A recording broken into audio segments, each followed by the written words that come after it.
Hi everyone, good to be back here again. Thank you so much for tuning in. I really appreciate you. Thank you for your love and your support here so far. This is Saffron Media, and we are here to give you trending, exciting, reliable, and authentic happenings in Nigeria and more, and especially the trending news in Nigeria today, because of course we know that is the Edo State election, because it is so close than we think, and it's just few weeks away.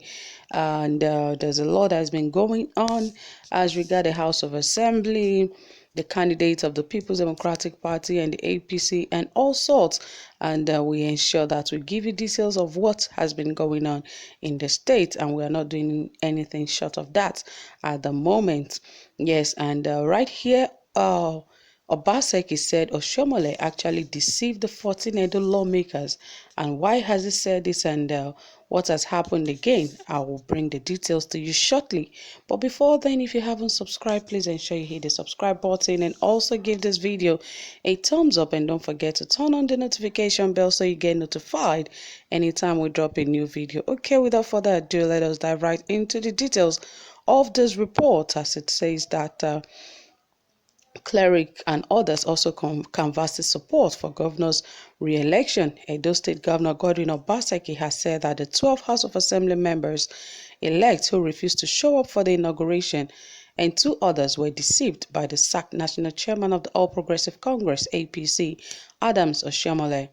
According to Obaseki, who will fly the People's Democratic Party flag in the September 19 governorship election, the action denied the lawmakers constituent representation in the House. The former APC governor said this during his campaign rally in Edolo Ward 4. All we are not East Council. He added that the affected lawmakers, in their selfish pursuit and obedience to their godfather, betrayed the confidence reposed in them by their constituents after the House was proclaimed on June 17, 2019. Your godfather is very deceptive. He deceived the 14 members of the Edo State House of Assembly, and today they don't have jobs. They pretended that they wanted to set up two universities and took all the money to build one. And in 3 years, nothing was done there. But I went to the President Muhammadu Buhari to let him know that we need a Federal College of Education at Kiadolo, knowing that they have deceived us about having a university in Edo South, he said. Obaseki expressed appreciation to President Muhammadu Buhari for approving a College of Education in Ekeadolo. Now we have a Federal College of Education in Ekeadolo. They don't want the school to start, as they keep sponsoring protests against the projects every day. Please warn them to stop demonstrating, he said.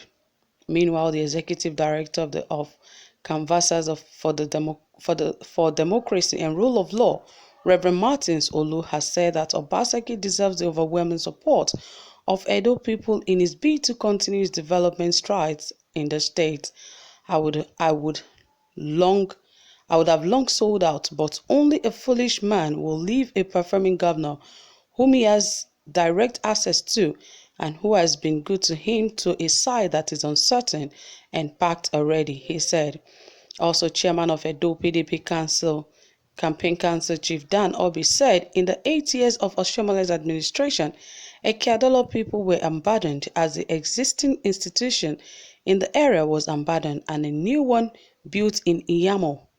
Obaseki is paying attention to the existing institution that was neglected by Oshiomhole's administration. Obaseki has the answers to all the huge problems created by Oshiomhole, but Osage's Yamu's simple agenda can't solve them. We thank God for Obaseki, who has done well in developing the state.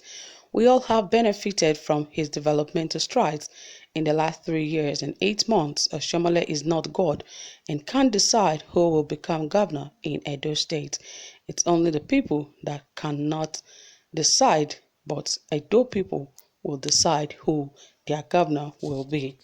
So, guys, you can hear that, and a lot has been happening, like I said recently, regarding the Edo State election, because so many things regarding the APC, the PDP, and even that of the lawmakers. Because right here, it is all about Oshiomhole that actually deceived this 14 lawmakers not to actually represent their constituents, and today they are blaming it all on the present governor, because they said he was the one that did not inaugurate them, but of which they said those 14 lawmakers refused to show up when the inauguration was about to take place. Perhaps they have their reasons why they did not show up at that time. That is why Baseki keeps saying that it was Oshiomhole who deceived them not to show up, thinking that they would have a way of, getting things done their own way. But somehow things have changed. A lot of things and a lot of water has gone under the bridge. And right now, it seems like they don't have any seat because, of course, the Speaker, Francis Okiye, has said that he has declared there are 14 seats vacant, that nobody can occupy it, that anyone that wants to occupy it will be an outsider aside those that were supposed to be inaugurated. And he said every one of them has failed their constituent because, of course, the constituent voted them just to ensure that they are responsible and they are good representative. But because they have another agenda, they could not represent their constituents, and now their seat is vacant. And they said they have the way of arranging their own matters.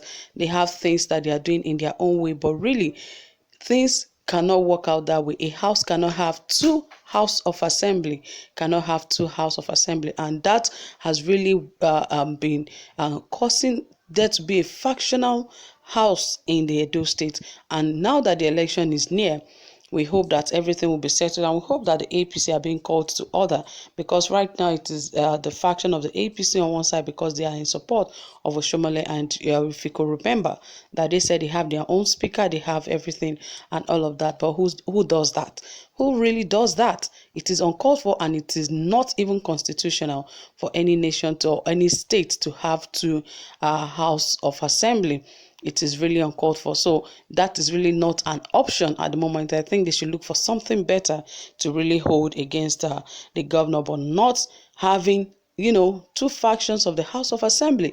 It's not going to work. Imagine Nigeria today that the House of Representative is factionalized, and one part is for the president, the other part is for the PDP. It just doesn't make sense to anybody. So the same way it is for any other state. So I believe the president and everyone should have intervened in this, because this is how a country is being turned upside down, because it starts from a particular state and then it eats into other states and stuff like that. But guys, you've heard it all. Just like Baseki said, that Oshiomhole has deceived these people, and really these people has no place to go. They are now jobless, so it is their fault. But I really want to hear from you. If you have anything, please drop it in the comment section, and don't forget to give this video a thumbs up. Thank you guys. Bye.